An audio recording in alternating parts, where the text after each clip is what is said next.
Hello friends, आज के इस वीडियो में बात करने वाले हैं एनसीईआरटी क्लास 7 का साइंस का चैप्टर नंबर 12। चैप्टर का नाम है पादप में जनन। इसका जितना ही महत्वपूर्ण क्वेश्चन आंसर हो यानी कि नोट्स होगा वह सब इस वीडियो के माध्यम से जानेंगे। तो आइए देख लेते हैं पादप कैसे जनन करते हैं और पादप में जनन विभिन्न विधियों के द्वारा होता है, जिसके बारे में हम इस अध्याय में पढ़ेंगे। तो आइए देख लेते हैं। जनन विधियाँ की बात किया जाए तो अधिकांश पादप में मूल, तना और पत्तियाँ होती हैं। जनन दो प्रकार का होता है। पहला होता है अलैंगिक जनन।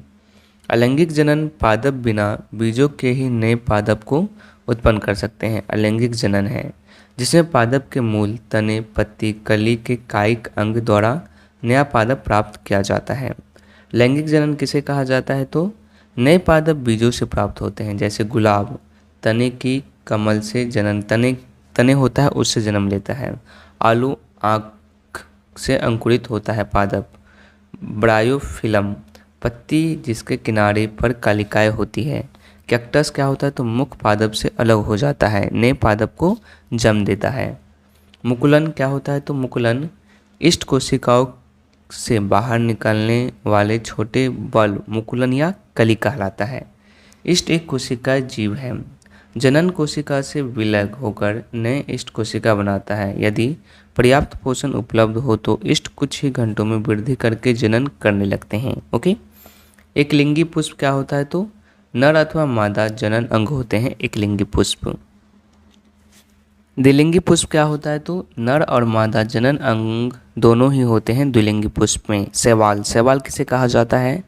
शैवाल जल और पोषक तत्व उपलब्ध होते हैं तो शैवाल वृद्धि करते हैं और तेजी से खंडन द्वारा गुणक करते हैं। शैवाल दो या अधिक खंडों में खंडित हो जाता है। ओके। ये खंड अथवा टुकड़े नए जीवों में वृद्धि कर जाते हैं। बीजाणु किसे कहा जाता है तो वायु में उपस्थित बीजाणु से कवक उग जाते हैं। बीजाणु अलैंगिक जनन ही करते हैं। लैंगिक जनन नए पादप बीजों से प्राप्त होते हैं। पुंकेसर नर जनन अंग होता है, स्त्री केसर मादा जनन अंग होता है। एकलिंगी पुष्प क्या होता है तो नर अथवा मादा जनन अंग होते हैं एकलिंगी पुष्प। द्विलिंगी पुष्प क्या होते हैं तो नर और मादा जनन अंग दोनों ही होते हैं। परागन किसे कहा जाता है तो परागकणों का परागकोश से पुष्प के वर्ती कार्ग पर स्थानांतरण परागन कहलाता है। युग्मनज नर तथा मादा युग्मक यानी संयोग द्वारा बनी कोशिका युग्मनज कहलाती है। निषेचन किसे कहा जाता है तो नर तथा मादा युग्मनजों के युग्मक का परिक्रमण निषेचन कहलाता है। फल और बीज का विकास निषेचन के पश्चात अंडाशय यानी फल से विकसित हो जाता है। बीजांड के बीज विकसित होते हैं। बीज प्रकीर्णन बीज विभिन्न स्थानों पर उगे हुए होते हैं, ये बीज प्रक्रमण का कारण होता है। ओके। वीडियो पसंद आए तो लाइक जरूर कीजिएगा। Thanks for watching this video. Thank you.